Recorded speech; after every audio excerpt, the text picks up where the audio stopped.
Yeah. The world's music. Yeah. Mula sa ilalim, paakyat sa tuktok. Ito ang kwento ng mga hindi sumuko. The world's music.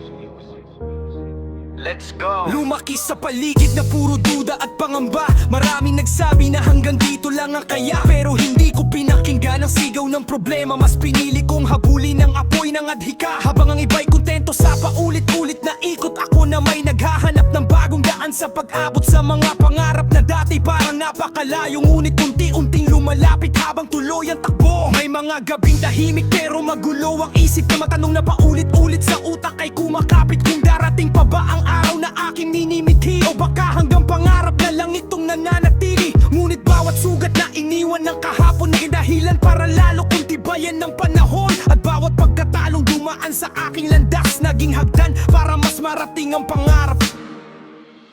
Parang usok ng mga pangarap sa kalangitan, minsan nawawala pero hindi tuluyang nilisan.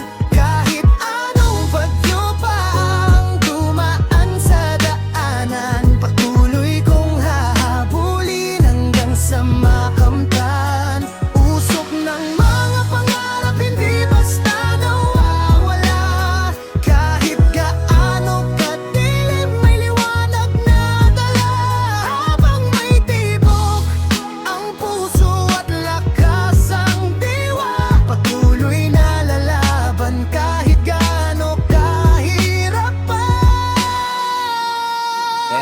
Nakakita ng ngiti na may lihim na inggit, mga pangakong malakas pero madaling mapatid. Kaya natutuwa kung wag basta maniwala agad sa matatamis na salitang walang bigat. Hindi lahat ng kasama mo ay sasabay sa biyahe. May mga mawawala kapag mahirap na ang parte, pero ayos lang dahil doon mo makikita kung sino ang tunay na kasama. Hanggang dulo ng ruta hindi ko hiniling ang madali, komportableng buhay. Mas gusto ko ang aral na galing sa tunay na laban, dahil ang tagumpay na walang hirap na dinaanan, hindi ganun katamis kapag nasa kamay na. Bilis ng oras kaya kailangan ng gumalaw, hindi hihinto ang mundo kahit ika'y mapagod. Kaya bawat segundo ginagamit kong puhunan para mas mapalapit sa pinapangarap na tagumpayan. Lahat ng paghamak ginawa kong gasolina, lahat ng kabiguan ginawa kong makina.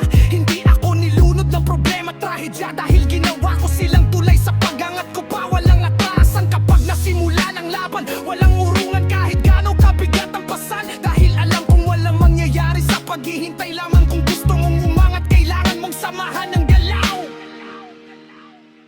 At kapag dumating ang araw ng pagwawagi, maaalala ko ang lahat ng gabing puno ng pighati. Dahil ang usok ng mga pangarap na dating mailap, ngayon ay apoy ng nagbibigay liwanag.